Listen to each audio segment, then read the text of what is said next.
ये क्लैरिटी आई कि नहीं? हाँ जी, कौन समझाएगा? शासक व्यवस्थापक नहीं हो सकता, व्यवस्थापक शासक नहीं हो सकता। माइक लीजिए।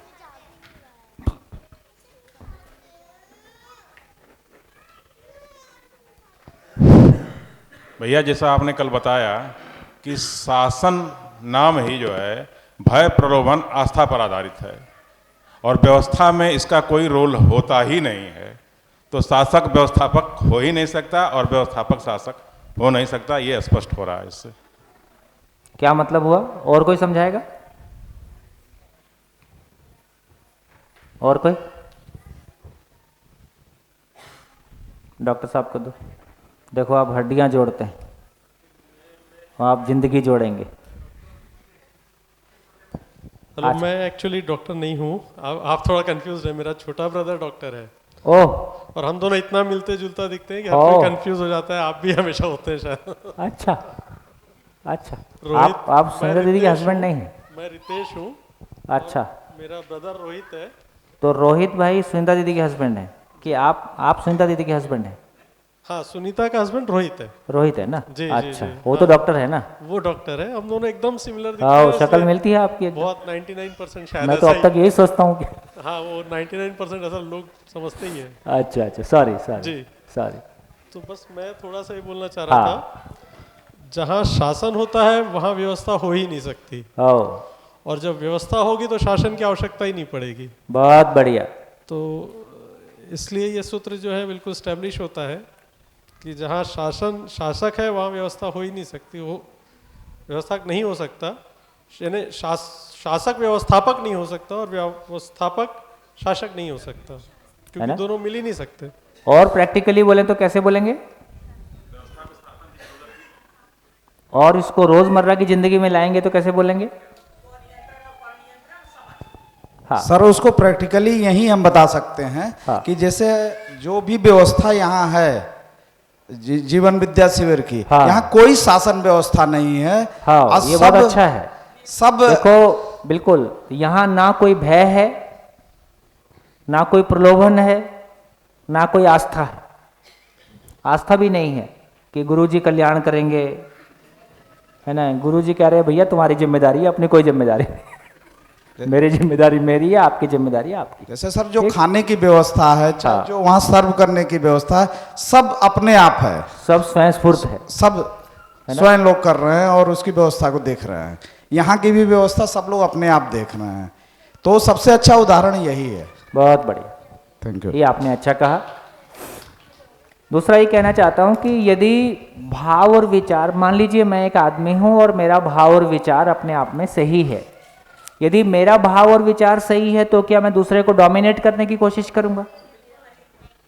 आवश्यकता ही नहीं है ना? तो इसका मतलब है, अच्छा, लेकिन इसमें व्यावहारिकता को समझना पड़ेगा।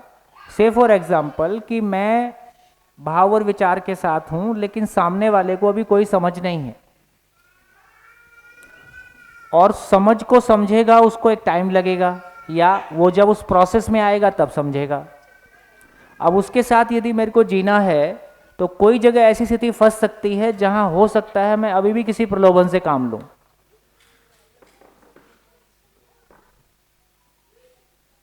बढ़िया। तो फॉर द टाइम बिंग कुछ समय के लिए ऐसी स्थितियां बनी रह सकती हैं जब भाव और विचार ठीक होने के बावजूद अंदर से दूसरे का मिसयूज करने का इंटेंशन नहीं है, उसको दबाव में उसको डोमिनेट करने का भी इंटेंशन नहीं है, लेकिन चूंकि उसको भय, प्रलोभन, आस्था के अलावा और कोई अभी दरवाजा खुला ही नहीं है, तो किन्हीं अंशों में आपको उन चीज़ों को इस्तेमाल करना पड़ सकता है। लेकिन ये आपके अंदर क्लैरिटी होने की बात है कि मैं क्या कर रहा हूं, क्यों कर रहा हूं। आपको तो पता है कि आप क्या कर रहे हो और किस स्टेट ऑफ माइंड से कर रहे हो। सूक्ष्म तार हैं लेकिन धीरे धीरे पकड़ में आएंगे। चलिए, तो जितनी बातचीत हमारी हो गई उस पर हमारी काफ़ी क्लैरिटी हो गई कि व्यवस्था आप किसको बोल रहे हैं। तो चलिए, तो सुखी होने का सिलेबस क्या है? तो सुखी होने का सिलेबस है कि हमको मानव में व्यवस्था को समझना है, जीना है, समझाना है, मानव में व्यवस्था समझ में आ जाए तो परिवार में और समाज में और प्रकृति में व्यवस्था को समझना, जीना, समझाना है। ये 4 चैप्टर में पूरे वर्ल्ड की सारी एजुकेशन निपट गई। धरती पे जो कुछ भी है सारी यूनिवर्सिटीज़ में, वो इससे अधिक कोई कंटेंट हमारे पास है नहीं, इससे अधिक का कंटेंट एग्जिस्टेंस में नहीं है। हम सभी मानव हैं, किसी परिवार में जन्म लेते हैं, हम किसी समाज के रूप में, जब यहाँ समाज बोल रहे हैं पूरी धरती पे अग्रवाल समाज समाज है कि संप्रदाय है? समुदाय है ना? वो एक समुदाय है, कम्युनिटी है। जब समाज बोलते हैं तो समाज का मतलब है कि पूरे धरती के सभी मानव एक समाज। यदि मानव मानव में समानता है तो समाज का मतलब पूरी धरती के सभी लोग एक साथ, वसुधैव कुटुंबकम। और पूरी धरती की नेचर एक है ना? अमेरिका में पॉल्यूशन होगा तो भारत में फ़र्क नहीं पड़ेगा, ऐसी स्थिति नहीं है। तो पूरी धरती की हवा एक है, पानी एक है, इस तरह से हम देखेंगे तो प्रकृति के साथ में व्यवस्था की बात हम करेंगे। तो अभी हम शुरू करते हैं पहला चैप्टर। अब शिविर शुरू होता है। अब तक तो पृष्ठभूमि बन रही थी, अब तक आपको सुनने के लिए तैयार किया जा रहा था कि जिस बात को कहा जा रहा है उसकी आवश्यकता अपने आप में बन जाए, आवश्यकता बन जाए तो वो मटेरियल आपको दिया जाए। तो अब हमारी आवश्यकता बन गई। क्या आवश्यकता बन गई? क्या आवश्यकता बन गई? मेरी जिंदगी की ड्राइविंग सीट पे मैं बैठूंगा, मेरा सुखी होना मेरी जिम्मेदारी है, मेरे सुख दुख के लिए मैं जिम्मेदार हूं, है ना? और समाधान बराबर सुख है। समझना जिंदगी में मुख्य काम है, बाकी खाना पीना है ना? तो ये इम्पॉर्टेंट मेरे लिए कोई दूसरी चीज़ इम्पॉर्टेंट हो गई अब। तो यहाँ से हमारी क्लैरिटी बनती है। तो मानव में, अब हम मानव में व्यवस्था की बात करते हैं। मानव में व्यवस्था को समझने के लिए हम मानव की आवश्यकता से शुरू करते हैं। क्यों शुरू करते हैं आवश्यकता से? देखो, जब आप गाड़ी पेट्रोल पंप पे लेके जाते हो तो पेट्रोल भरने वाला क्या पूछता है? नहीं, डीजल है कि पेट्रोल? डीजल डालना कि पेट्रोल डालना, बहुत ज़ोर से पूछता है, क्योंकि गाड़ियाँ एक ही जैसी हैं। सेम मॉडल पेट्रोल में भी है, सेम मॉडल डीजल में भी है। तो ये कन्फ्यूज़न मत हो जाए, डीजल की गाड़ी में पेट्रोल डल गया तो झंझट, पेट्रोल की गाड़ी में डीजल डल गया तो झंझट। तो ये कन्फ्यूज़न मत हो जाए, इसलिए आप भी ध्यान रखते हैं। इसलिए पेट्रोल टैंक के ऊपर लिखा रहता है पेट्रोल या डीजल, ताकि डालते समय वो देख ले कि भैया इस पर पेट्रोल लिखा हुआ है, पेट्रोल डालना है। तो किसी चीज़ की क्या आवश्यकता है, इससे भी उस चीज़ के बारे, पेट्रोल की गाड़ी है तो इसके बाद बहुत सारा कुछ अपने आप समझ में आ जाएगा, अच्छा पेट्रोल इंजन होगा वगैरह वगैरह। तो मानव की आवश्यकताओं को समझें। तो मानव की आवश्यकताओं के बारे जो बहुत एक ब्रह्म वाक्य जैसा हम सबके पास है, क्या? मानव की आवश्यकताएं असीम हैं और साधन सीमित है। कौन सी क्लास में पढ़ाते हैं? कौन सी क्लास में पढ़ाते हैं? है? अरे कौन सी क्लास में पढ़ाते हैं? वो तो सही से बताना, आप पढ़ाते हो? नहीं नहीं, पर पता है आपको? कंफर्म? पक्का? अब तक मेरी जानकारी में ये है कि 9th में पढ़ाते हैं। सोशल स्टडीज़ में इकोनॉमिक्स की परिभाषा हम 9th में देते हैं, ऐसा मेरी जानकारी में है। आप एनसीईआरटी में 9th में है, और 7th में कहाँ पे है? प्राइवेट। अच्छा, जो बुक्स हैं उनमें 7th में दे रहे हैं। अच्छा, बढ़िया। तो प्राइवेट बुक्स कौन पढ़ाते हैं? बाकी स्कूल अपने तरीके से लगा देते हैं। अच्छा, पब्लिक स्कूल उसको लगा देते हैं। अच्छा, हाँ, हमने एजुकेशन के नाम पे यही किया है। जो हम इंजीनियरिंग फर्स्ट ईयर में पढ़ते थे उसको 12th में ले आए, जो 12th में पढ़ते थे उसको 11th में ले आए, जो 11th में पढ़ते थे उसको, ऐसे वो सिलेबस नीचे नीचे उतार रहे। चलिए, तो यदि मानव की आवश्यकताएं असीम हैं, मानव की आवश्यकताएं असीम हैं, साधन सीमित है, तो मानव अपनी आवश्यकताओं के लिए सुरक्षित महसूस करेगा अपने आप को कि असुरक्षित महसूस करेगा? वो असुरक्षित महसूस करेगा। जैसे ही मानव असुरक्षित होता है, इनसिक्योर होता है, उसमें भय आता है, फियर आता है। जिस चीज को लेके फियर आता है उसका संग्रह करने का, एक्यूमुलेशन के लिए तुरंत एक प्रवृत्ति बनता है। जिसका संग्रह करना है उसका शोषण करना एक आवश्यकता बन जाता है। ये लाइन सीधी सीधी काम करती है। कैसे? कल न्यूज आ जाए परसों पेट्रोल नहीं मिलेगा तो क्या होगा? और ब्लैक शुरू हो जाएगा, और नहीं ब्लैक में मिल रहा है तो मारपीट भी शुरू हो सकती है। तो जैसे ही आदमी असुरक्षित होता है वैसे ही भयभीत होता है। जिस चीज के लिए असुरक्षित होता है उसका संग्रह करना और उसके लिए शोषण या उसके लिए जो भी तरीके अपना सकता है शुरू हो जाता है। और कैसे समझें इसको? जो लोग अपने रूप को लेके असुरक्षित हैं, वो रूप को लेके भयभीत हैं, वो रूप का संग्रह करते हैं। जो लोग अपने धन को लेके असुरक्षित हैं, वो धन को लेके भयभीत हैं, वो धन का संग्रह करते हैं। जो लोग पद को लेके असुरक्षित हैं, वो अपने पद को लेके भयभीत हैं, पद का संग्रह करते हैं। इस तरह से जो जिस मामले में असुरक्षित है वो उसी के लिए दौड़ता हुआ दिखाई देता है। जो जिसके लिए दौड़ रहा है इसका मतलब है कि वो उसके लिए असुरक्षित है।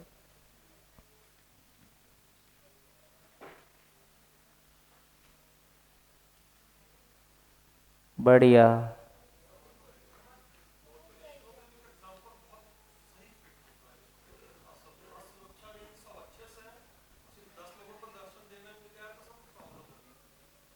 इनका वैष्णो देवी में मन लग गया, क्लिक हो रहा है। हाँ जी, हमारी बहन को कुछ क्लिक नहीं हो रहा है। बोलिए बोलिए बोलिए बोलिए, कोई बात?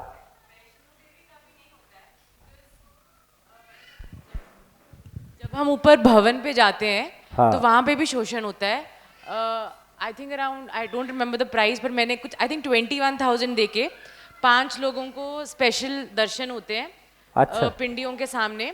एंड जो पूजा होती है गुफा के बाहर, जो कि आस्था टीवी या किसी टीवी पे आती है रोज, वहाँ पे भी वो बिकते हैं, पासेस बिकते हैं। तो जैसे ही कुछ नंबर भर जाता है, लोगों के अंदर इनसिक्योरिटी आ जाती है कि अब हमारी बारी नहीं आएगी। तो वहाँ पे भी नहीं होता है ये एग्जाम्पल। हाँ जी, पीछे कुछ कहना चाहते हैं?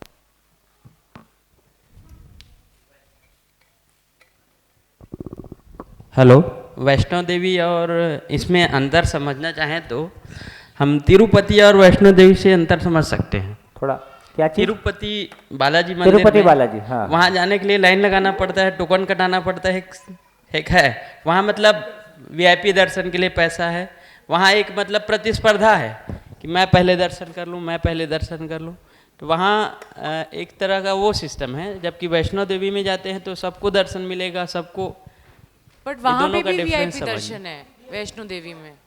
हाँ वो होगा, लेकिन तिरुपति बालाजी में तो सिस्टम ही है। काफी ट्रांसपेरेंट है। कहाँ पे ट्रांसपेरेंट है? तिरुपति बालाजी। तिरुपति वीआईपी है फिर भी? हाँ, उसमें अलग से लाइन ही है, अलग से सिस्टम ही है। हो उसका सकता है। मतलब ही हो गया ना, किसी को ज्यादा हाँ। इंपॉर्टेंस दे रहे हो हाँ आप। हाँ हाँ, ठीक है। फिर कैसे हुआ? किसी को ज्यादा इंपॉर्टेंस नहीं दे रहे हैं, पैसे को इंपॉर्टेंस दे रहे हैं। सर ये तो और भी बुरा हो गया। नहीं नहीं, उसमें क्लैरिटी है। तो आप कह रहे हो ये ठीक है, जहाँ पैसे के कारण आपको कुछ मिल रहा है, दैट इज हाँ। ओके। नहीं मतलब ओके मैं नहीं बोल रहा हूँ, मतलब क्लैरिटी रहे कि किसी को नहीं दे रहे हैं, पैसे को दे रहे हैं। फिर तो लाइफ में भी ऐसे ही है, पैसे को दे रहे हैं हर और जगह। क्या, तो पैसा ही समझ में आया और कुछ आया नहीं, क्या करें।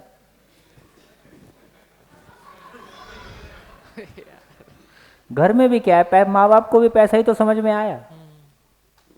पहले एक कमाता था, अब दोनों कमाते हैं, बच्चा आउटसोर्स कर दिया। तो फिर इनसिक्योरिटी तभी है ना, हर जगह है इनसिक्योरिटी। इनसिक्योरिटी क्यों है? शोषण भी तभी है। इनसिक्योरिटी क्यों है? इनसिक्योरिटी का जगह ये है, अर्थशास्त्र में, इकोनॉमिक्स में 10 पीएचडी करने के बाद ये समझ में नहीं आया कि दूसरों से प्रभावित हुए बिना मैं अपनी आवश्यकताओं को तय कर सकता हूं। ये क्लैरिटी नहीं आई। हार्वर्ड से करो कि ऑक्सफोर्ड से करो। पर फिर ये भी बोलते हैं क्वांटम फिजिक्स में या फिजिक्स में कि energy can neither be created nor destroyed. वो तो ठीक है। तो इनफाइनाइट रिसोर्सेज हैं, सीमित नहीं है। हाँ, इसका मतलब है कि उसको समझना होगा, लेकिन वो तो रिसोर्सेज क्या है उसको बाद में समझेंगे। पहले तो गाड़ी यहीं फंसी हुई है, मेरी आवश्यकता ही तय नहीं हुई। हमेशा पड़ोसी को देख के मेरी आवश्यकता बदलती रहती है, और पड़ोसी के नाम पे एक डब्बा घर पे आ गया है, टीवी नाम का, जिसमें सारे दुनिया के पड़ोसी दिखते हैं। तो मेरे को हमेशा किसी को देख के मेरी आवश्यकता बनी ही रहती है। तो कुल मिला के मामला इतना है कि मेरे को ऐसी कोई स्टेट ऑफ माइंड, ऐसी कोई समझ पैदा नहीं हुई है ना, तमाम अर्थशास्त्र पढ़ने के बावजूद भी। बाकी की तो चर्चा क्या करें, कि हमको ये क्लैरिटी आ जाए कि दूसरों से प्रभावित हुए बिना मैं मेरी आवश्यकताओं को तय कर सकता हूं, और मैं दूसरों से प्रभावित नहीं होता। मेरा रिमोट कंट्रोल मेरे हाथ में है, मेरी जिंदगी की ड्राइविंग सीट पे मैं बैठा हूं। मेरा कॉन्फ्लिक्ट ये आता है कि आई अंडरस्टैंड कि किसी के और, जो किसी और को चाहिए, दैट कैन नॉट डिफाइन कि मुझे क्या चाहिए। हाँ। किसी के पास आईफोन एक्स है तो जरूरी नहीं है मुझे भी अब यही चाहिए। I can be happy with what I have. लेकिन फिर ये कॉन्फ्लिक्ट ये आता है कि आप लाइफ में कुछ भी मांगो आपको मिल सकता है, तो फिर मांग लो। फिर ऐसा क्या नहीं problem है, ऐसा नहीं है। कुछ भी मांगो, कुछ भी मांगो मिल सकता है। कुछ भी- चांद मेरे घर के दरवाजे आ जाए, मांग लो, आई डोंट मीन दैट, है ना। ऑफ कोर्स जो इसका existence मतलब में है कि कुछ को हमको स्पेसिफाई करना होगा। पर वो हम एक कुछ rule- इतना भी ओपन नहीं है,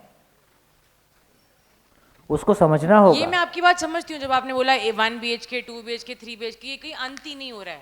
लेकिन अगर पॉसिबल है सब कुछ मिलना, पॉसिबल है का मतलब नहीं है, आवश्यकता इस बात की है कि मेरी जरूरत क्या है, पहले वो पहचानूं, फिर मैं देखूंगा कि क्या पॉसिबल है और तो क्या क्या हम ऐसे, क्या ये सही है पहचानना कि नहीं इतना ही हमें लिमिट नहीं। होना मैं ये चाहिए? नहीं बोल रहा हूं, पर आपकी क्लैरिटी तो हो कि मुझको क्या चाहिए और क्यों चाहिए।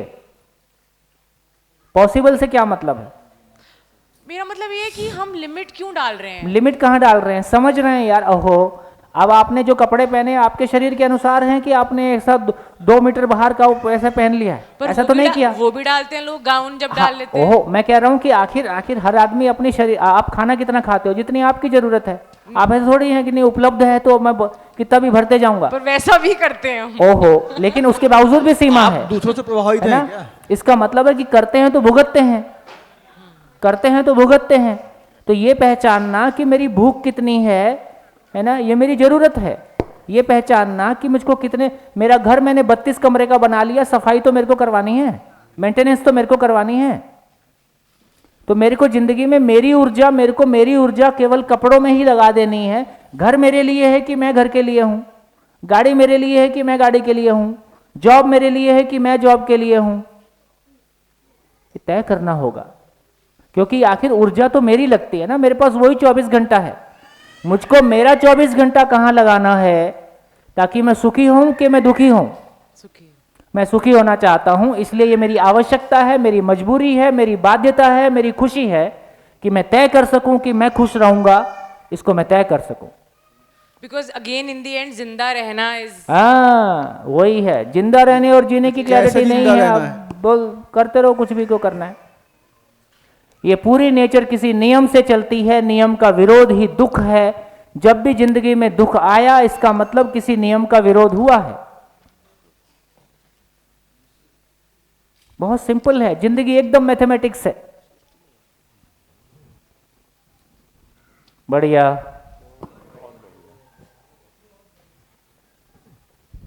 दोस्तों, तो जो जिस चीज के लिए असुरक्षित है उसका संग्रह करता है, उसके लिए भयभीत होता है, उसका संग्रह करता है, उसका शोषण करता है ना। बेटा इंतजार कर रहा है बाप जाए तो प्रॉपर्टी हाथ में आए, क्या करें?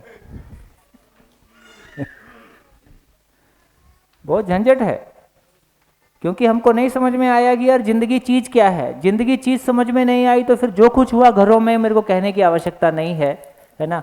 हर आदमी अपने घरों में देखे, अपने आसपास देखे, है ना। कुछ अपने घर में हो रहा है, कुछ पड़ोस में हो रहा है, सारा सैंपल अपने को मिल जाएगा। जिसका शोषण करता है वो चुपचाप करवाएगा कि विरोध करेगा? वो विरोध करेगा। इसी का नाम युद्ध और संघर्ष है। इससे व्यवस्था होगी कि अव्यवस्था होगी? अव्यवस्था से हम ज्यादा और ज्यादा असुरक्षित होंगे या सुरक्षित हो जाएंगे? ये विशियस सर्किल आपको संसार में कहां कहां दिखाई देता है?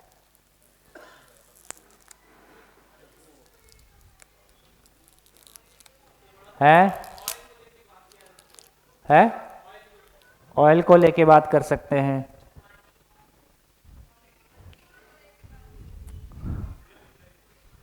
घरों में आ जाओ, सबसे अच्छा घरों में दिखाई देता है, अपने ही घर में दिखाई देगा। हाँ जी, माइक।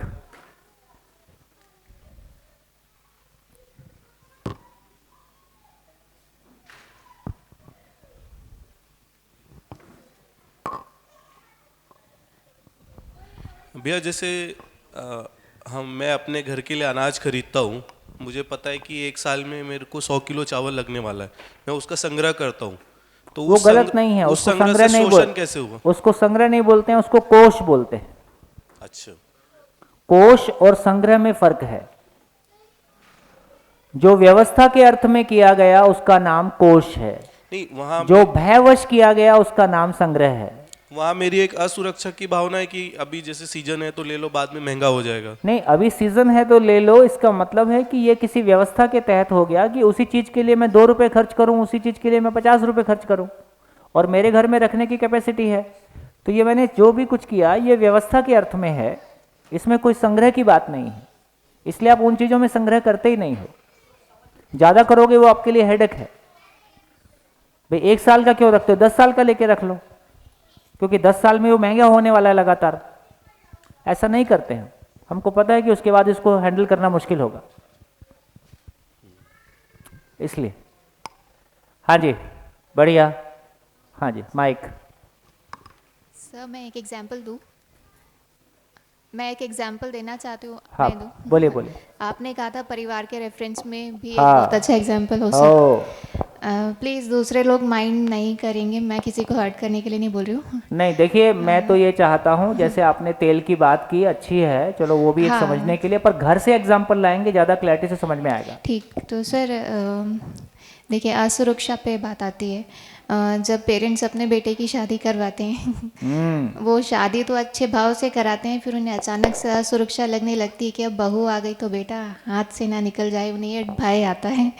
फिर वो संग्रह के नाम पे अपने बेटे का टाइम अपने ऊपर स्पेंड करवाना चाहते हैं, फिर इससे बहू का शोषण होता है और उससे बहू विरोध में आ जाती है और फिर घर में युद्ध की स्थिति बन जाती है। तो मैं चाहता हूँ कोई सास जवाब दे। इनका उत्तर कोई सास ही दे सकती है। नहीं सर, मैं उत्तर नहीं मांग रही, बस एग्जाम्पल है। ये लो जी, एक सास उपलब्ध है। मैं तो ये मानती हूँ कि ये संघर्ष का विषय ही नहीं है।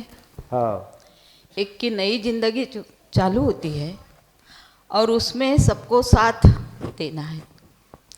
तो सास और बहू का संघर्ष यहाँ नहीं होता है कि टाइम नहीं मिलता है, वो तो अधिकारों को लेकर होता है कि बहू अधिकार जमा देती है घर पे, पूरे व्यवस्था पे, तो उसके लिए संघर्ष होता है। लेकिन जब सास समझ जाती है कि हमारा टाइम खत्म हो गया, हाँ, सत्ता हस्तांतरित कर दिया जाए, नई जिंदगी चालू हो गई, नया सीएम आ गया। हाँ, उन्हें करने दो सब, तो संघर्ष कहाँ है सब? बहुत बढ़िया, शानदार। देखिए ये बात बिल्कुल ठीक है। मेरे को लगता है कि जो बात हमने कल की है शासन और व्यवस्था की, यदि आदमी सही अर्थों में भाव और विचार में एक रूपता, संगीतमयता, हार्मनी ही मेरे सुख का स्रोत है, यदि ये उसमें स्थिर हो गया, इस पे काम करना शुरू कर दिया, तो उसको इस बात का कुल मिला के जो हमने कल बात की थी कि जब कोई व्यक्ति स्वनियंत्रित नहीं होता है, जब आदमी की खुद पे नहीं चलती है, तो उसकी फ्रस्ट्रेशन में दूसरे पे चला के अपने ईगो को सेटिस्फाई करने की कोशिश करता है। यदि घर घर में यह अध्ययन शुरू हो जाएगा, यदि घर घर में यह अध्ययन शुरू हो जाएगा, तो हर व्यक्ति अपने में स्थिर होगा, उसकी खुशियां अपनी मुट्ठी में होंगी। यदि खुशियां अपनी मुट्ठी में होंगी तो एक सास या एक माँ स्वयं स्फूर्त विधि से बहू के आने के बाद उसके, क्योंकि यदि बहू घर को हैंडल करती है, उससे उसके विकास में उसको सहयोग मिलता है।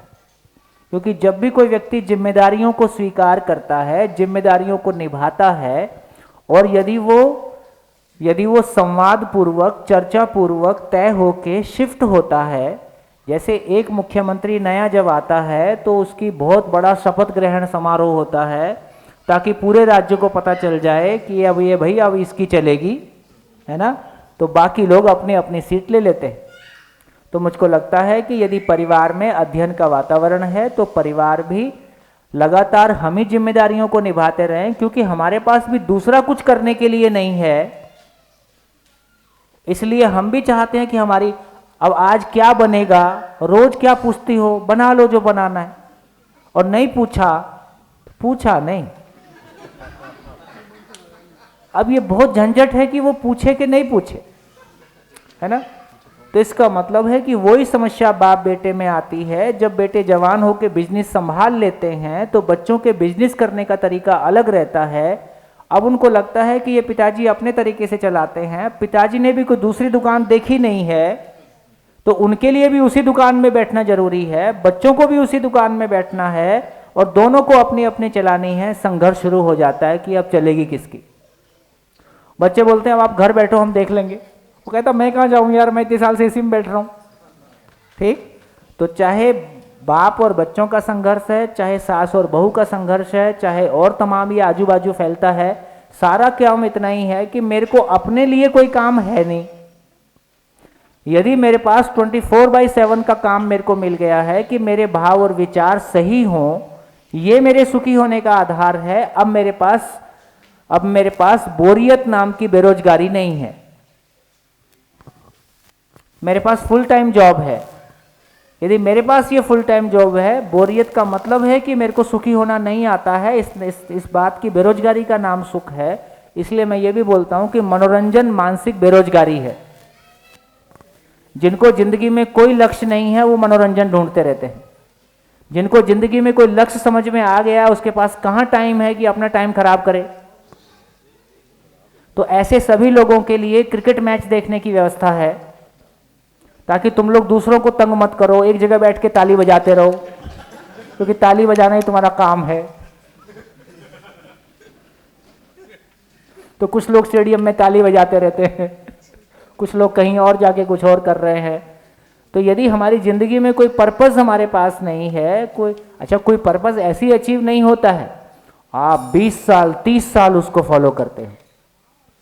जितने भी लोगों की जिंदगियों में बड़ी उपलब्धि है, आप चले जाइए, चाहे कोई साइंटिस्ट है, चाहे किसी भी एरिया में कोई भी व्यक्ति है, 20 से 30 साल आदमी लगाता है। 20 से 30 साल सिंगल डायरेक्शन, तब जाके कुछ खुश होने के लायक सामने आता है।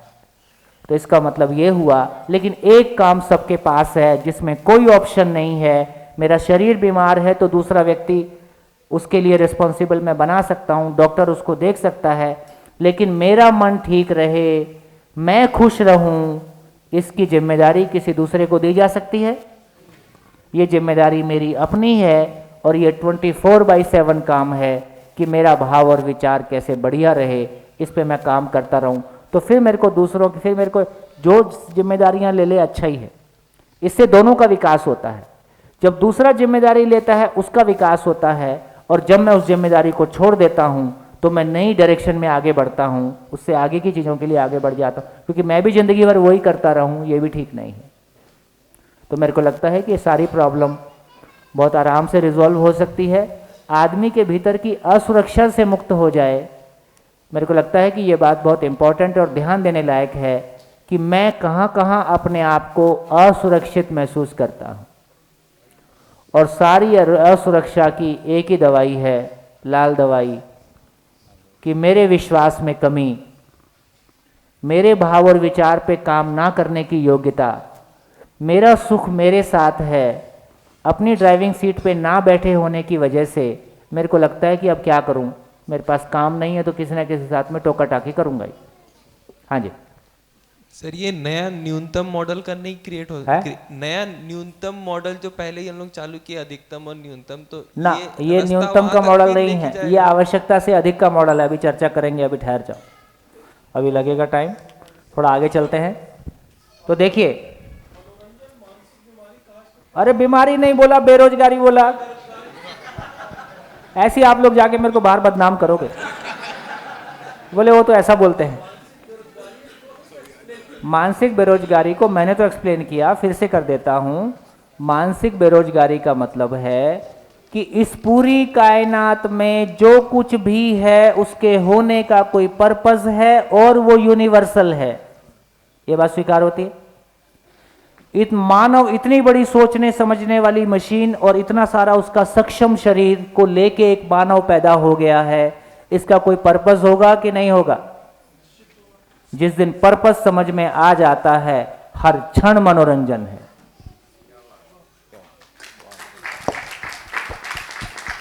हर क्षण मनोरंजन है। पिछले 18 साल में मैं कभी बोर हुआ मेरे को याद नहीं है, एक क्षण के लिए भी बोर हुआ मेरे को याद नहीं है। मैं व्हाट्सएप पे नहीं हूँ, इंटरनेट पे नहीं हूँ, अखबार नहीं पढ़ता, टीवी भी कभी न्यूज़ देख लिया तो अलग बात है, कोई सीरियल कुछ भी नहीं देखता, खाली अपने साथ बात करना आता है। जिसकी अपने से बात हो जाती है उसकी अपनों से बात हो जाती है। तो अपने से बात करना आ जाए, इससे सुखदाई कोई काम नहीं है। सारी पढ़ाई का एक ही मतलब है कि खुद को पढ़ना आ जाए। सारी पढ़ाई का एक ही मतलब है कि खुद को पढ़ना आ जाए। और हमारी पढ़ाई ऐसी है कि अपने से दूर ले जाती है, अपने नज़दीक लेके नहीं आती है, वो अपने से दूर लेके जाती है। तो ये सारा काम, ये सारी स्थिति से दुख बढ़ेगा कि सुख बढ़ेगा? दुख बढ़ेगा। ठीक, तो इकोनॉमिक्स को पढ़ाने वाला टीचर सुखी होने के लिए पढ़ाता है कि दुखी होने के लिए? वो सुखी होने के लिए पढ़ाता है। और 20 साल 20 लाख देखे एक बच्चा सुखी होने के लिए आया कि दुखी होने के लिए? सुखी होने के लिए। ये टीचर कहता है तुम्हारा दुखी रहना निश्चित है, क्योंकि आवश्यकताएं असीम है, साधन सीमित है, तो तुम्हारा दुखी रहना निश्चित है। तो मैं 20 साल 20 लाख देके ये सुनने आया हूं कि तुम्हारा दुखी रहना निश्चित है, इससे अच्छा है मैं 20 साल ब्याज में डाल देता और कुछ और करते रहता, कम से कम यही सुनने के लिए आया हूं, तो इसका क्या मतलब हुआ? तो जो हम पढ़ा रहे हैं, ये किसने बोला? ये एडम स्मिथ या रॉबिन्सन ने? किसने बोला? रॉबिन्स है या एडम स्मिथ है? ठीक, इसी बात को गालिब ने भी कहा। क्या कहा?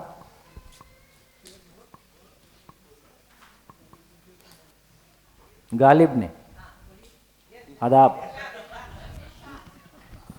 हजारों ख्वाहिशें इतनी, बहुत निकले मेरे अरमान, फिर भी कम निकले।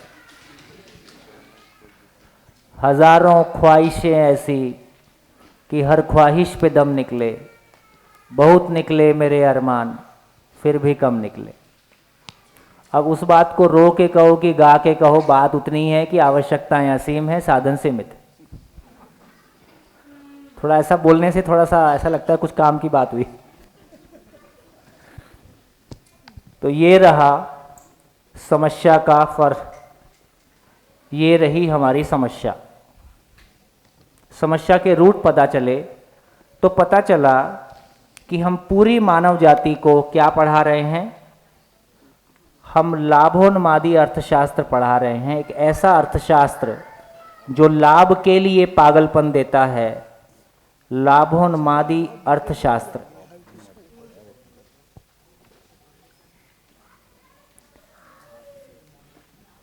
जबकि नेचर में देखें, लाभोन्माद, उन्माद मतलब होता है पागलपन, लाभ के लिए उन्माद पैदा करता है, कट थ्रोट कंपटीशन।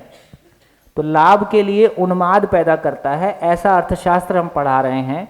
जबकि नेचर में देखें तो कैसा है, नेचर में देखें तो साइक्लिक है, पूरी नेचर साइक्लिक है और एनरिचिंग है।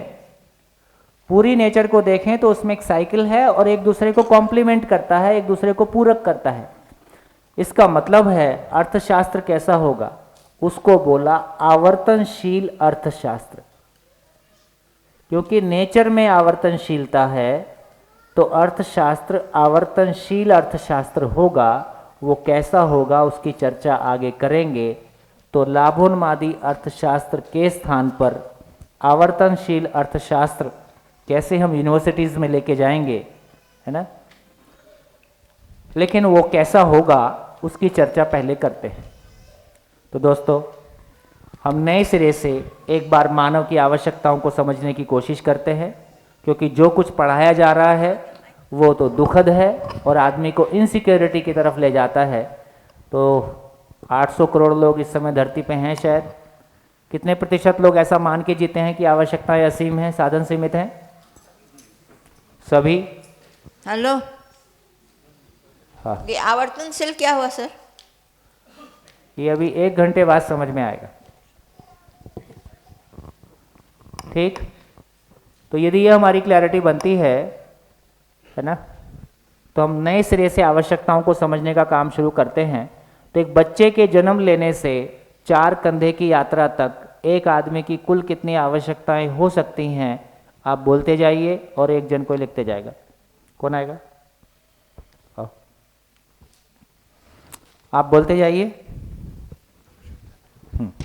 हाँ जी, बोलिए। एक बच्चे के जन्म से लेके 4 कंधे की यात्रा तक एक मानव की, एक परिवार की कुल कितनी आवश्यकताएं हो सकती हैं, उसको एक बार लिख के देखते हैं। लिख सकते हैं कि नहीं? रोटी, कपड़ा, मकान।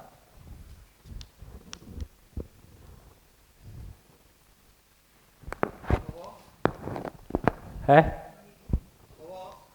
पर्यावरण। और बोलिए।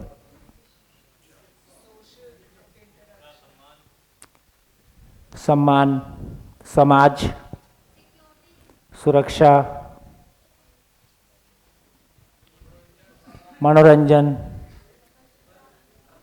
पद, धन, संसाधन, व्यवहार, शिक्षा, परिवार,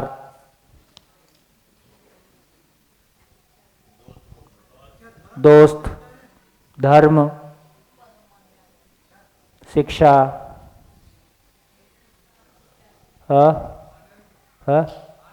आनंद, सुख, है विश्वास और कंपटीशन और है आ गया, धन आ गया, और समृद्धि, खोज, मोबाइल, कार, टीवी, मोटिवेशन, है भाग्य, भय, भय चाहिए।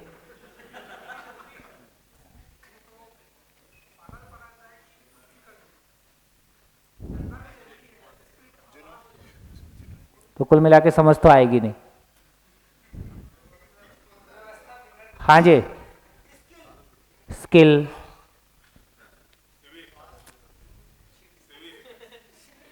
शिविर, शिक्षा हो गया ना। जो रिपीट हो गया उसको लिखने की जरूरत नहीं है, आप भी बोर्ड पे देखते जाइए। हाँ है, समझदारी, शिक्षा आ गया, व्यवस्था, परिवार, परिवार आ गया, परिवार आ गया।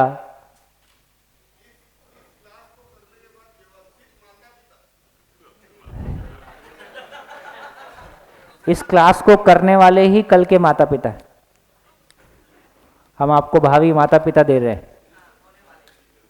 हाँ जी, प्रेम हो गया।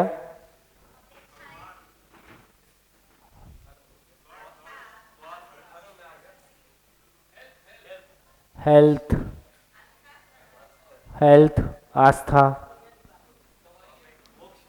स्वास्थ्य आ गया है। मोक्ष, मोक्ष क्या? गवर्नमेंट, व्यवस्था आ गया ना, व्यवस्था आ गया, व्यवस्था आया ना, व्यवस्था आ गया। बोर्ड पे भी देखते जाओ। फॉरेन ट्रिप, फॉरेन ट्रिप है। बाल लिखो भाई, इसके बाल लिखो। बाल तुमको क्या चिंता हो गई अभी से? हेलो, संतुष्टि सर? हाँ, संतुष्टि। उम्र के हिसाब से ही बोल रहे लोग। अब उस उम्र में संतुष्टि ही लगता है, बाकी सब तो देख लिया है ना। इधर लगता है यार बाल ही सब कुछ है। मरी हुई कोशिकाओं पे ध्यान है। मृत्यु है क्या? दें क्या?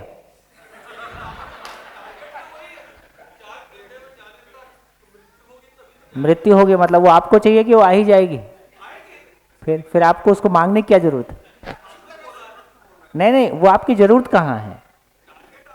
ओहो, 4 कंधे तक जाने के लिए मृत्यु आपके बुलाने से नहीं आएगी, वो आएगी ही, आप निश्चिंत रहो। तो जिस मामले में हम निश्चिंत है उसको क्या मांगना है ना। जिसको मिलेगा कि नहीं मिलेगा उसकी बात कर रहे हैं। हाँ जी, और विवाह, क्या बात, गुड है ना। लग रहा है हसीना मान जाएगी। स्वीकार होना है, स्वीकार्यता। स्वीकार्यता। हेलो। हाँ जी सर, जीने आ जाए यह हमारी आवश्यकता है। सही तरीके से जीने आ जाए। जीना। सर, पत्नी। पत्नी लिखो भाई, पत्नी लिखो।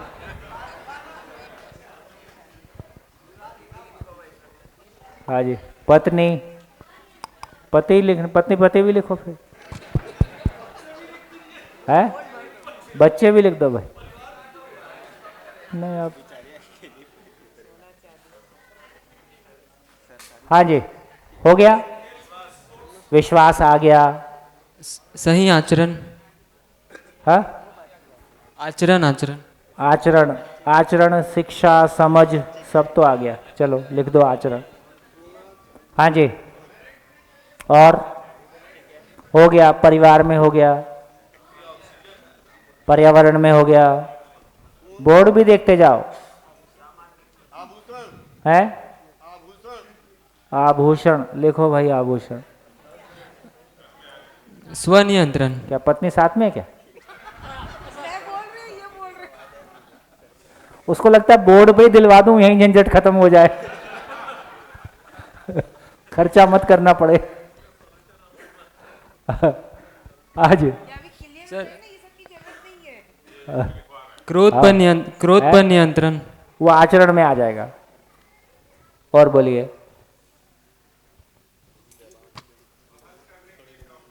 बहस करने के लिए टॉपिक।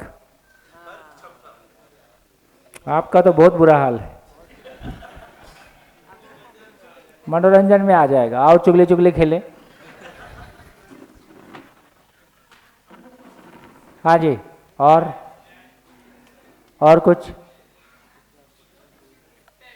है? कुत्ते।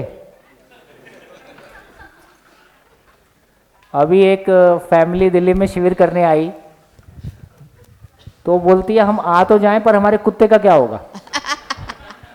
मैं कुत्ता भी ले आओ। वो सही में कुत्ता भी ले आए। अब हमको चिंता थी कि हमारे लोकल कुत्ते और इनकी दोस्ती कैसे होगी। और 8-10 लोकल कुत्ते वहाँ घूमते रहते हैं, मैं इसको बेचारे को निपटा देंगे। पर इतनी बढ़िया बात है कि उनकी दोस्ती हो गई, तो हमारे कोई प्रॉब्लम है, उनको प्रॉब्लम नहीं। हेलो, हाँ। स्वतंत्रता, है? स्वतंत्रता, हाँ। मनमानी, उच्छृंखलता सब चाहिए। स्वतंत्रता सब चाहिए लोगों को। हाँ, लोगों को सब चाहिए। बढ़िया। यहाँ लोगों की तो हाँ बात जी, हो रही है। हो गया। हाँ जी, और कुछ? संवेदनशीलता, समझ लिखा है उसमें, हो गया। न्याय, न्याय किसी ने बोला? न्याय आया कि नहीं आया? न्याय लिख दो भाई, न्याय लिखने लायक बात है। ठीक है, वो न्याय हो गया तो मोरल एथिक्स उसमें सब हो गया। हाँ जी, लगभग अब आप कुछ भी बोलेंगे वो रिपीट होना शुरू हो गया है। सत्य है? सत्य। समझ आ गई, आ गया, पद आ गया, संस्कार समझ हो गया, धर्म हो गया, निपट गए। है? युद्ध के साधन लिखो भाई, युद्ध लिखो।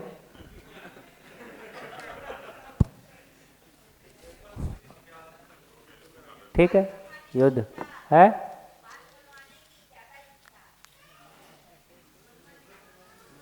बात हो गया। चलिए, तो लगभग जितनी बातें आपने बोल दी, अब आप जो भी बोलोगे वो लगभग इसी में कुछ ना कुछ रिपीट होता रहेगा। तो देखिए, इतनी सारी चीजें आपने बोली, सोचते समय ऐसा लगता है कि ये सब चीजें अनंत हैं, लेकिन बोर्ड पे लिखते हैं तो काफी साफ सुथरा सा लगता है कि हाँ, मामला ज्यादा लंबा चौड़ा नहीं है।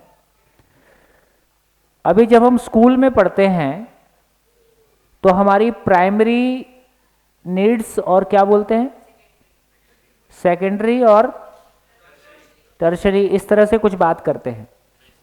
बेसिक नीड्स और, है ना, हायर।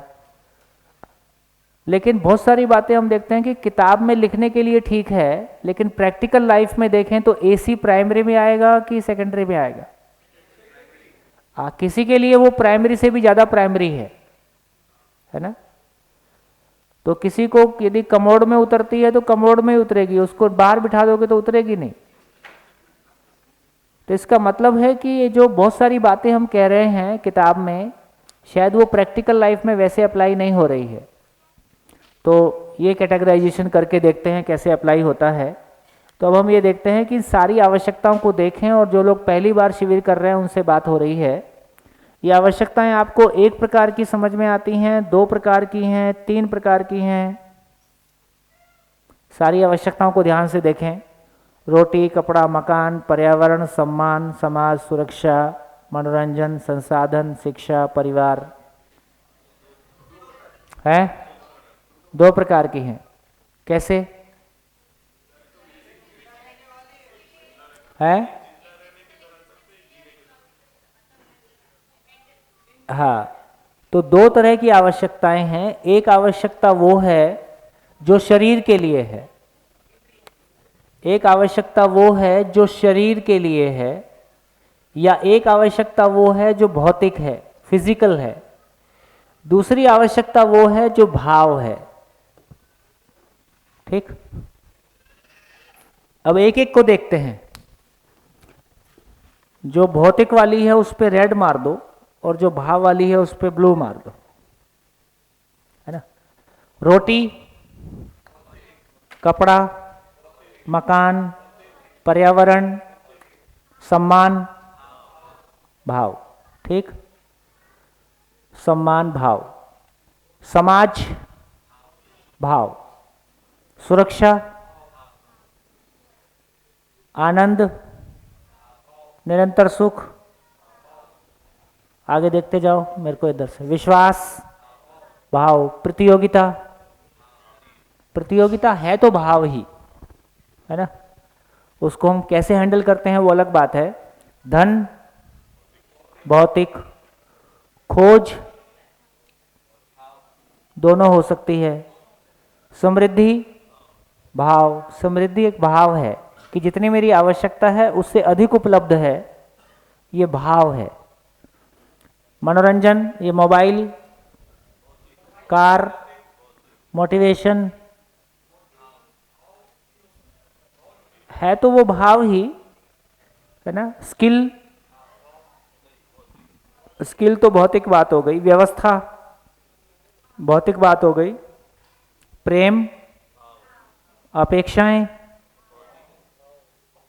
अपेक्षाएं तो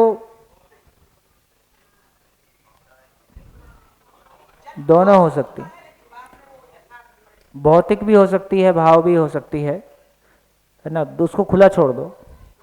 हेल्थ, भौतिक, आस्था, मोक्ष, विदेश यात्रा, बाल, अति भौतिक,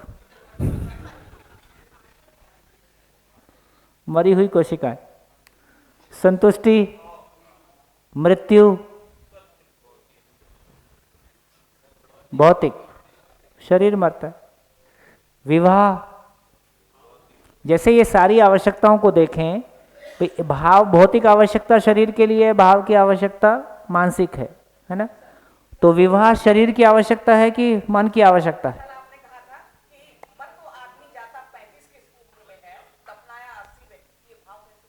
क्या चीज? हाँ,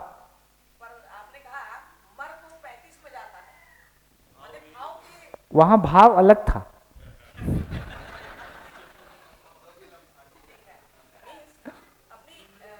वो मानसिक मृत्यु है, अभी हम शरीर की मृत्यु की बात कर रहे हैं। हाँ जी, विवाह शरीर की आवश्यकता है कि मन की आवश्यकता है? अभी जैसा जी रहे हैं वो, इसमें कंफ्यूजन है, इसलिए वो कंफ्यूजन आता है। विवाह के बारे हम क्लैरिटी के साथ नहीं है कि ये शरीर की आवश्यकता है कि मन की आवश्यकता है। शरीर की आवश्यकता है, ये तो उसको जी लेते हैं। तो हम जिंदा हैं तो किसके साथ जी रहे हैं? मानव के साथ जी रहे हैं कि शरीर के साथ जी रहे? हम शरीर के साथ जी लेते और उसके साथ में जीना होता नहीं है। स्वीकार्यता, जीना। अब पत्नी, शरीर की आवश्यकता है कि मन की आवश्यकता है तो दोनों, पर मन समझ में नहीं आया तो मन की आवश्यकता समझ में आती नहीं है। कुल मिला के शरीर के साथ जीना होता है।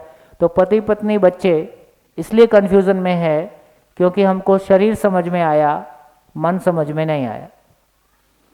आचरण, आभूषण, स्वनियंत्रण, पालतू जानवर, अब ये किसकी आवश्यकता है? मन की आवश्यकता है कि शरीर की आवश्यकता है? बोलो भाई, जिसने बोला वही बताएगा। कुत्ता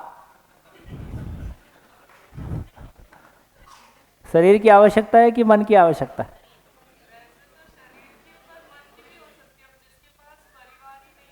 हाँ, तो ये ठीक बोला इसने। जिसके पास कोई अपना ही नहीं है, आदमी नहीं है, तो कम से कम कुत्ता तो अपना हो। मतलब आदमी तो कोई रिस्पॉन्ड करता नहीं है, कम से कम घर जाने से कुत्ता तो पूंछ हिलाता है, लिपटता है, तो कुछ तो अच्छा लगता है। तो इसमें कोई बुराई नहीं है ना। देखिए आगे इसको चर्चा करेंगे, लेकिन अभी के लिए इतना ही। स्वतंत्रता, न्याय, समझ, न्याय किस में आएगा? भाव है तो भाव ही। समझ, युद्ध, युद्ध किसकी आवश्यकता है? शरीर की आवश्यकता है कि मन की आवश्यकता है? युद्ध शरीर की आवश्यकता है कि मन की आवश्यकता है?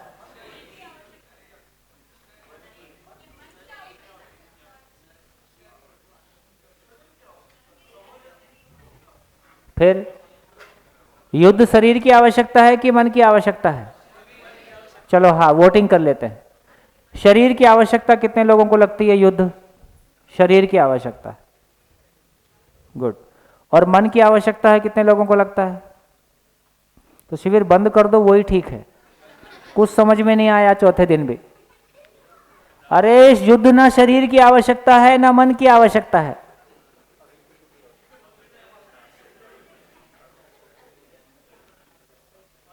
युद्ध शरीर की आवश्यकता है, शरीर को बनाए रखने के लिए युद्ध की आवश्यकता है। मन खुश हो इसके लिए युद्ध की आवश्यकता है ना? युद्ध हमारे ना समझने का एक्सप्रेशन है। युद्ध ना मन की आवश्यकता है ना शरीर की आवश्यकता है, तृप्त करने के लिए। ये देखो, वाह रे, तृप्त, अभी तक पेट भरा नहीं।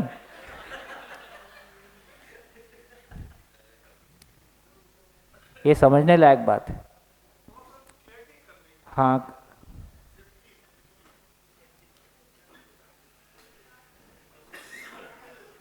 इसलिए आप देखिए कि किसी भी देश में उसको युद्ध मिनिस्ट्री नहीं बोला गया है, उसको डिफेंस ही बोला गया। युद्ध को हम बोल ही नहीं सकते कि वो मानव की आवश्यकता है। सुरक्षा मानव की आवश्यकता है, युद्ध मानव की आवश्यकता नहीं है। एग्जाम्पल ले लेते हैं कि बहुत से विदेशी अपने यहाँ के आक्रमण किए। क्यों आक्रमण किए? उन्हें पता था कि हिस्टोरिकली सोने की चिड़िया या संसाधन बहुत है, यहाँ से मिल सकता है। वो संसाधन उनके पास उपलब्ध नहीं थे जो उनके भौतिक आवश्यकता के लिए जरूरी थे, ठीक है? इसलिए वो उन्होंने युद्ध किया। थोड़ा नजदीक आ जाते हैं, बैठ जाइए। जिस डिपार्टमेंट में हम जिंदगी भर नौकरी करते हैं, वहां से अपना पीएफ निकालने के लिए आप पैसा देते हो,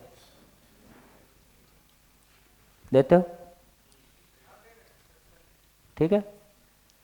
अब ये सोचने लायक बात है, जहां मैंने पूरी अपनी जिंदगी लगा दी, वहां कोई मेरे रिटायरमेंट के बाद मेरे को बिठा के कॉफी पिलाए और सम्मान से पूछे और बढ़िया से विदा करे, इसका मतलब है इतनी फिर जिंदगी मैंने किसके लिए लगाई?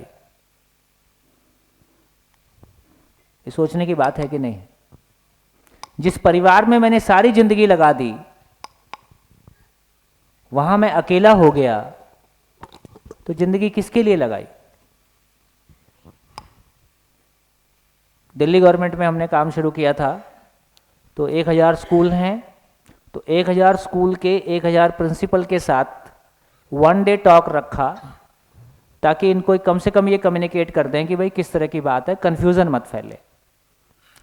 तो प्रिंसिपल, दिल्ली में प्रिंसिपल थोड़े से और बड़े ईगो के साथ होते हैं, तो जब वो आते हैं तो फर्स्ट हाफ में तो बिल्कुल सुनने की मुद्रा में होते ही नहीं हैं। उनको लगता है कि भाई ये सब बातें दूसरे को बताने वाला बताओ, हम तो समझे ही हुए हैं। पर शाम तक उनको बात समझ में आने लगती है कि नहीं, बात तो ठीक है। मैंने हर दिन देखा किसी एक प्रिंसिपल ने आंख में आंसू भर के शाम तक ये बोला ही कि हमने अपने बच्चों के लिए जितनी हमारी हैसियत नहीं थी, उससे ज़्यादा जो भी संभव था सब इन्वेस्ट कर दिया। लेकिन आज अपने बच्चों की बॉडी लैंग्वेज देख के ऐसा लगता है कि इनकी ज़िंदगी में हमारी कोई जगह है कि नहीं है। आखिर हमसे कहाँ गलती हो गई?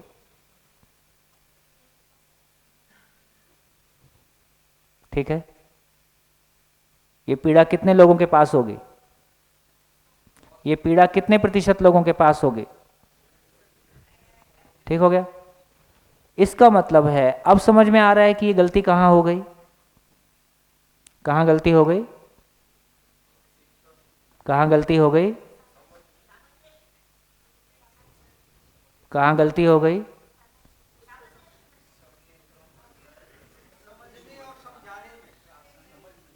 जिंदा रहने और जीने को डिफरेंशिएट नहीं कर पाए।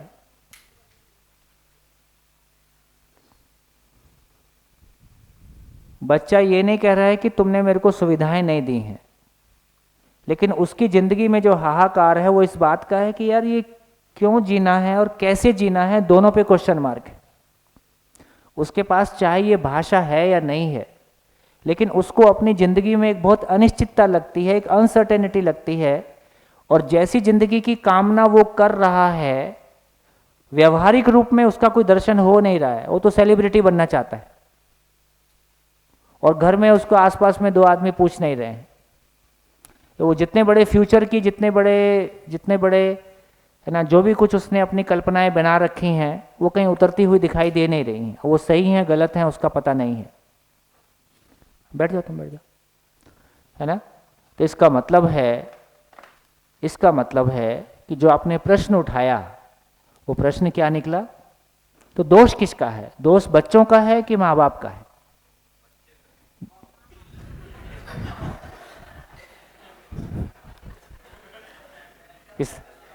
किसने बोला? किसने बोला? इन्होंने बोला? सर बाप ने 20 लाख लगाया, आपने बोला, और फिर भी बच्चे को समझ नहीं आया, उसने इतना किया। तो 20 लाख लगाने से समझ में नहीं आता है। तो अगर वो 20 लाख सही से नहीं है तो बच्चे की गलती मैं मानता हूँ। और आप तो मान लो आपकी मौज, आप बाप बने कि नहीं बने? अभी मैं बन गया हूँ। बन गए हो? बच्चा कितना बड़ा है? अभी छोटी है बच्ची। छोटा ही, जवान होने दो।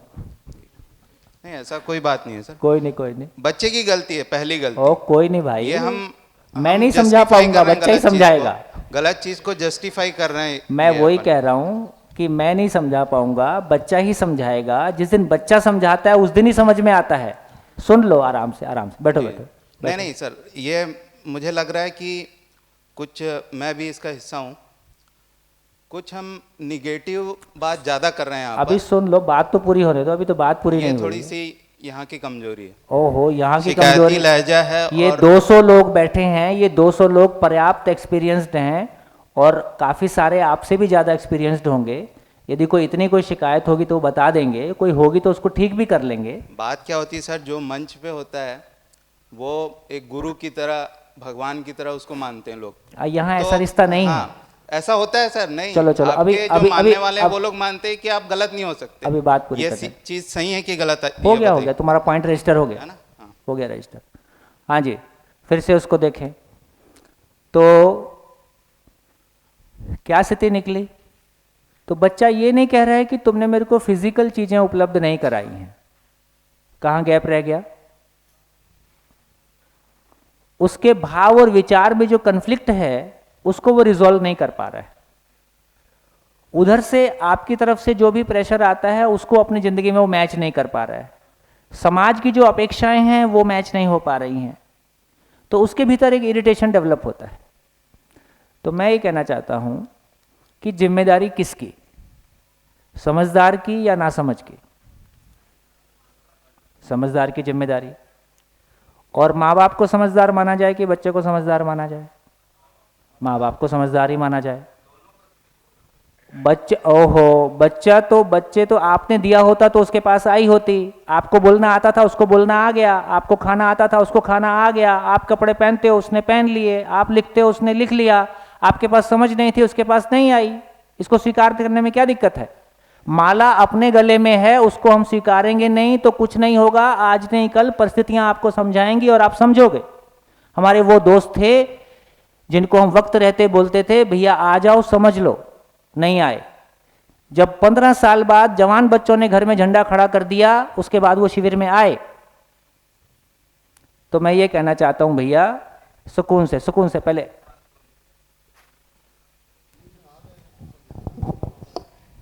सर मैं ये बोलना चाहता हूँ, क्या जिसने शिविर नहीं किया है वहाँ कोई बेटा अपने बाप की इज्जत नहीं करता है? ऐसा है क्या?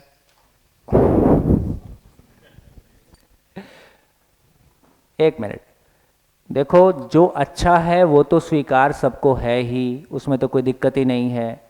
मैं ये कहना चाहता हूँ कि पिछले 40 साल में उम्र बढ़ने के साथ साथ बच्चों का और पेरेंट्स का हार्मनी बढ़ता गया या दूरियां बढ़ती हुई दिखाई देती हैं?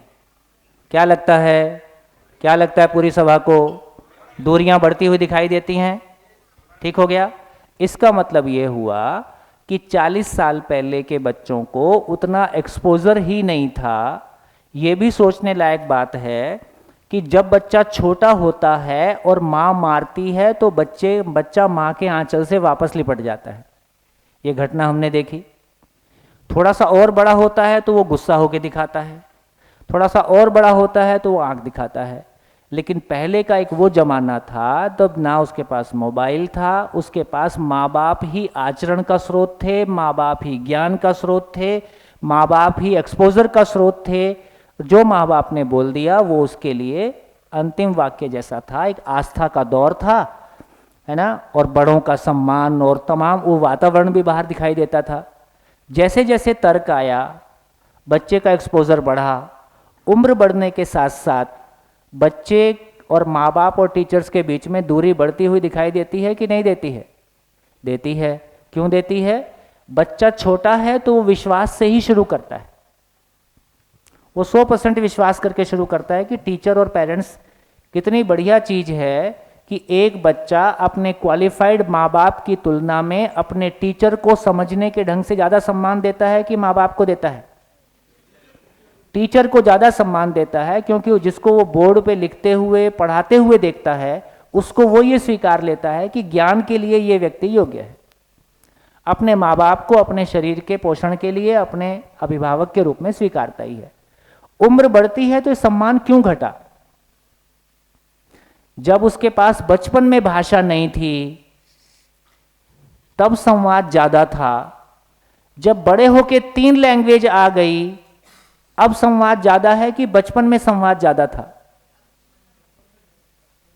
बचपन में संवाद ज्यादा था जब उसके पास लैंग्वेज नहीं था।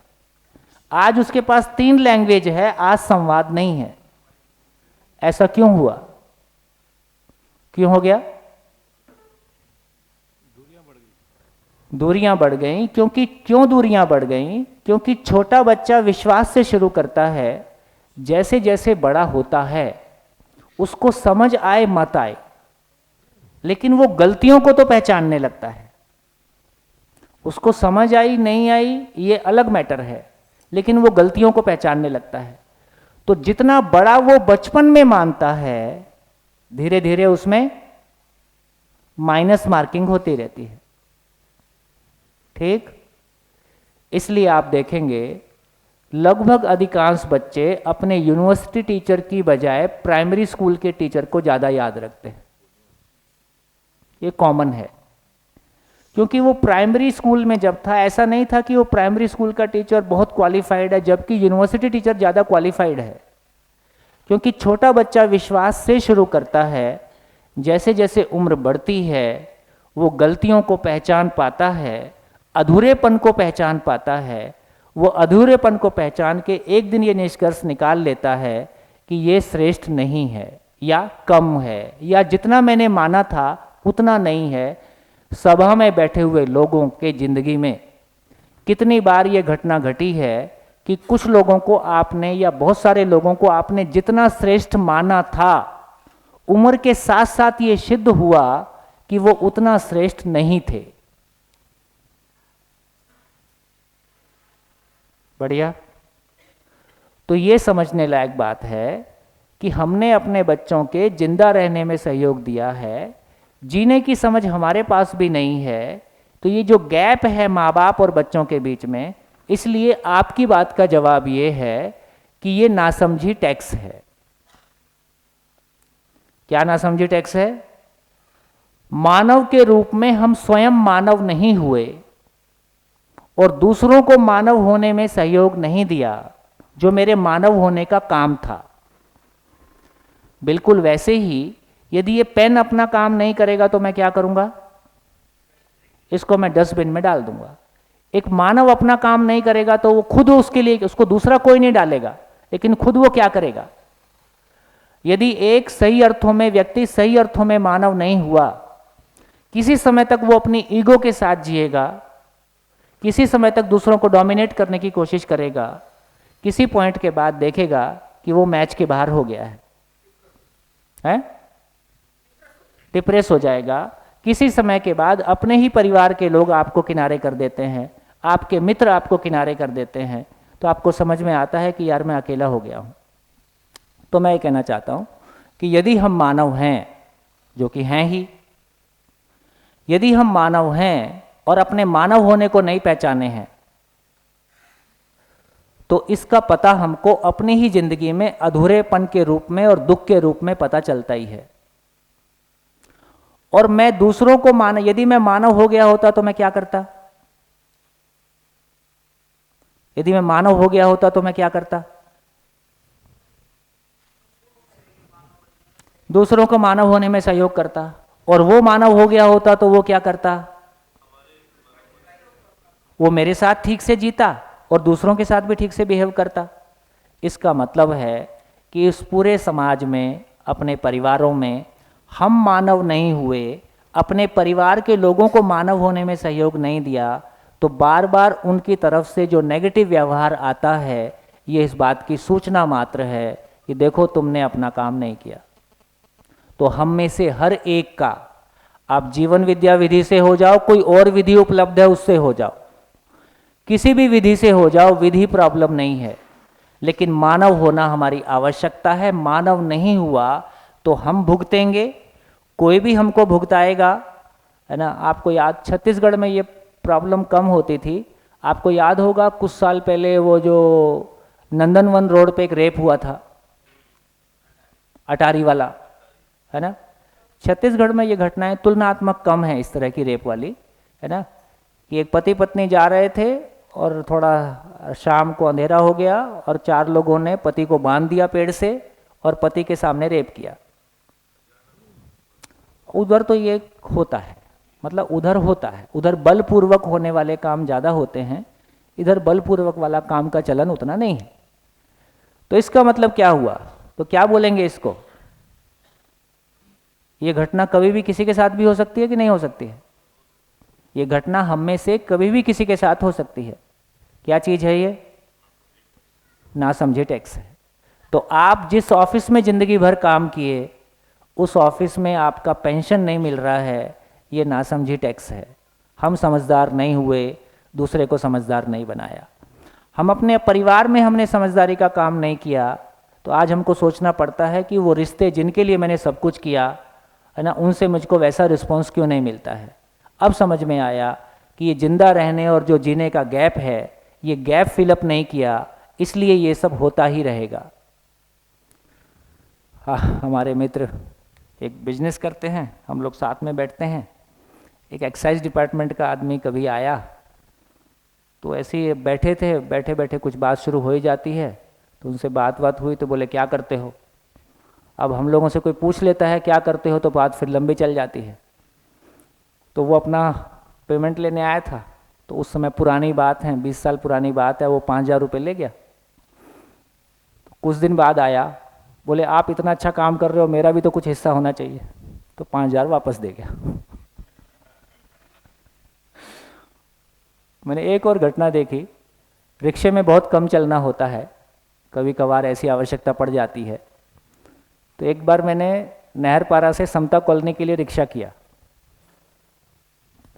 3 किलोमीटर की दूरी होगी। तो बैठे बैठे मेरा एक वो रहता है कि जब रिक्शे वाले से कोई बैठ गया तो मैं उससे ये समझना चाहता हूँ कि उनका घर कैसे चलता है, तो कितना पैसा कमाते हैं और कैसे वो अपना घर चलाते हैं, वो इक्वेशन अलग अलग समय में पूछते रहता हूँ। तो उससे मैंने कुछ कुछ पूछा, तो उसने भी कुछ पूछ दिया, बात होने लगी। 3 किलोमीटर के सफ़र में जब मैं उतरा तो मेरे को क्या बोलता है कि भाई आप इतना अच्छा काम कर रहे हो, उसमें मेरा भी तो कोई योगदान होना चाहिए, पैसे नहीं लूँगा।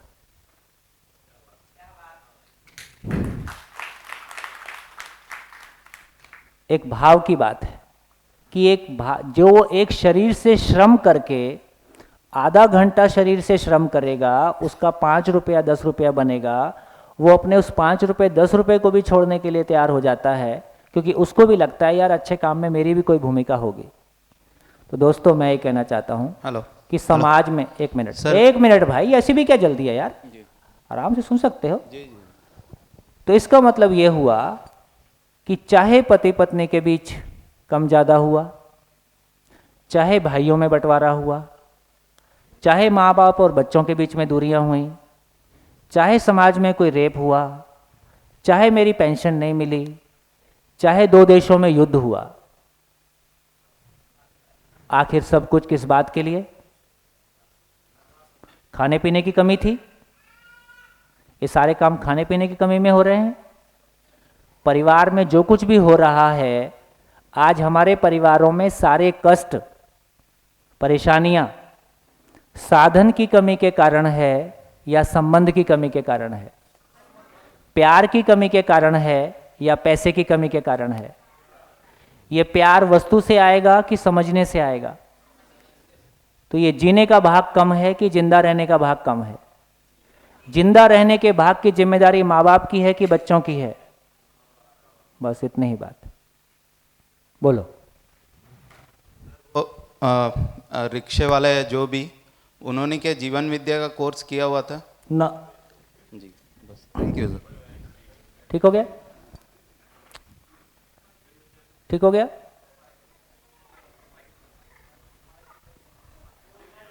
हाँ जी।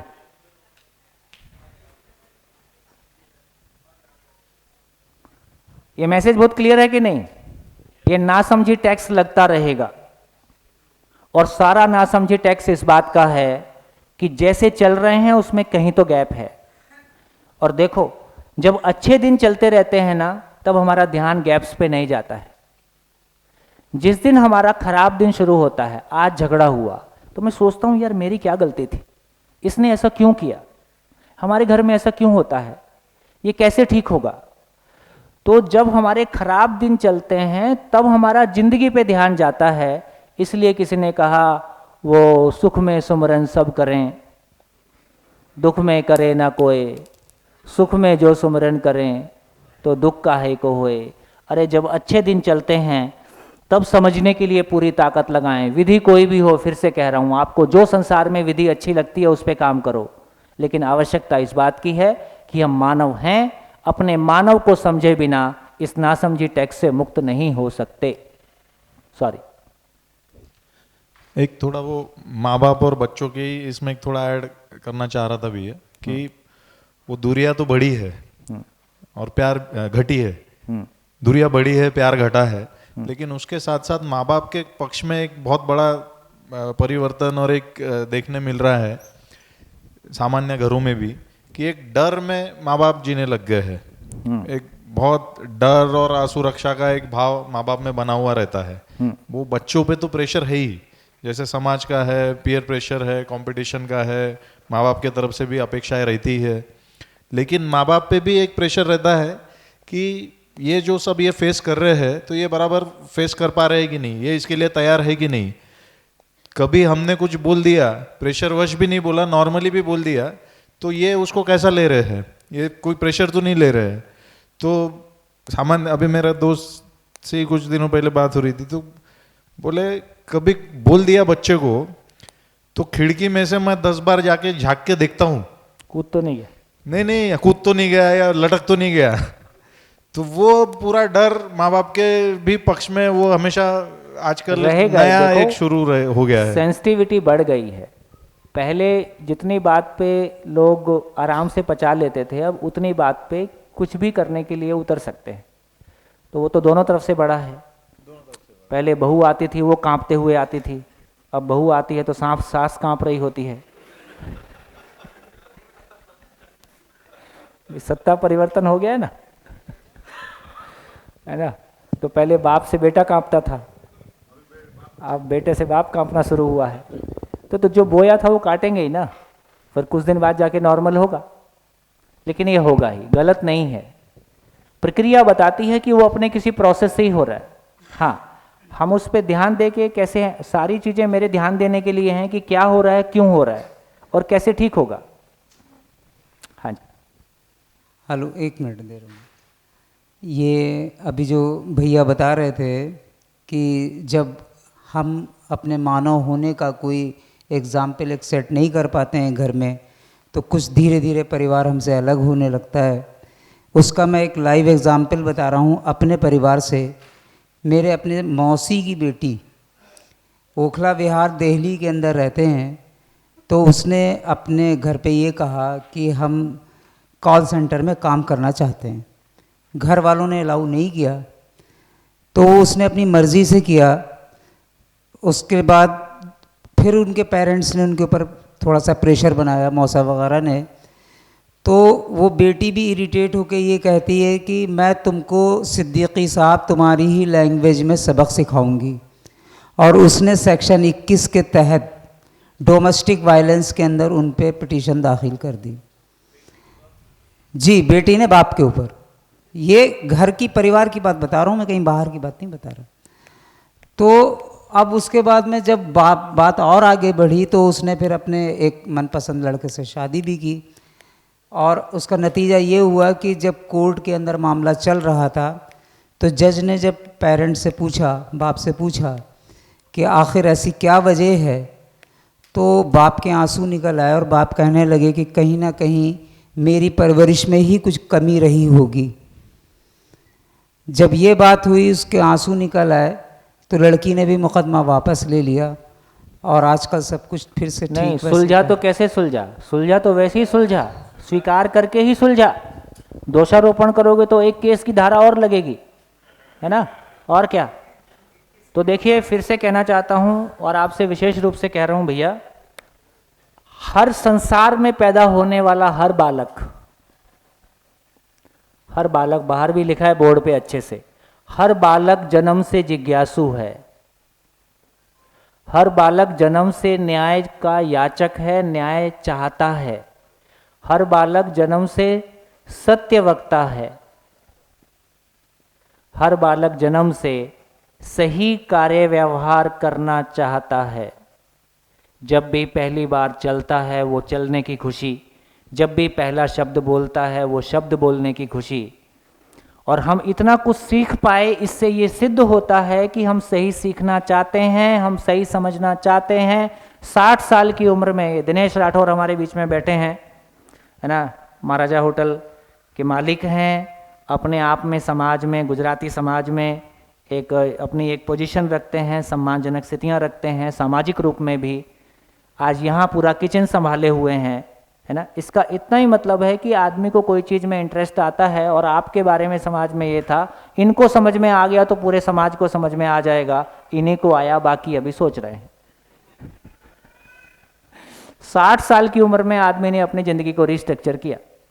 तो दोस्तों, मैं ये कहना चाहता हूँ, है ना, मैं ये कहना चाहता हूँ कि हर बच्चा नेचुरल प्रोडक्ट है, नेचर में कोई कमी नहीं है, वो अपने आप में पूर्ण है। बच्चे में कोई कमी नहीं है। यदि बच्चा बड़ा होकर कोई गलत व्यवहार करता है तो हम माँ बाप कम्युनिटी का वो आईना है। बच्चा हमारे व्यवहार का आईना है। वो मुझसे लिया हो माँ बाप के रूप में, अपने माँ बाप से लिया हो या अपने आसपास से लिया हो।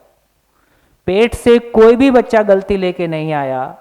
जो कुछ भी मिला वो हमारे आसपास हम बड़े लोगों ने दिया। जितनी भी गलतियां, बड़े ज़्यादा लड़ते हैं कि बच्चे ज़्यादा लड़ते हैं? बड़े ज़्यादा लड़ते हैं। तो जितना भी ऊट पटांग जो कुछ भी होता है वो हम माँ बाप के द्वारा होता है। हम माँ बाप को सुधरने की ज़रूरत है। बच्चों के पीछे बहुत ज़्यादा पढ़ने की आवश्यकता नहीं है। हम सुधर गए, हमारे घर का वातावरण सुधर गया, तो उसके बाद चीज़ें अपने आप हैंडल होने लगती हैं। देख लिया मैंने, है ना। तो इसका मतलब है कि चीज़ें अपने आप हैंडल होने लगेंगी।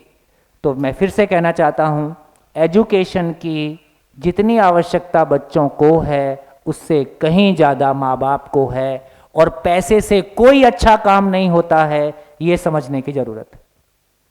पैसे से केवल रोटी पानी चलती है। घर बनता है, मकान बनता है, घर नहीं बनता। गाड़ी खरीद सकते हैं, कपड़ा खरीद सकते हैं। जब भी कोई अच्छा काम होता है किसी अच्छी मानसिकता से होता है। ये मानसिकता पैसे से नहीं बनती है, ये मानसिकता समझने से बनती है। ये समझने लायक बात है।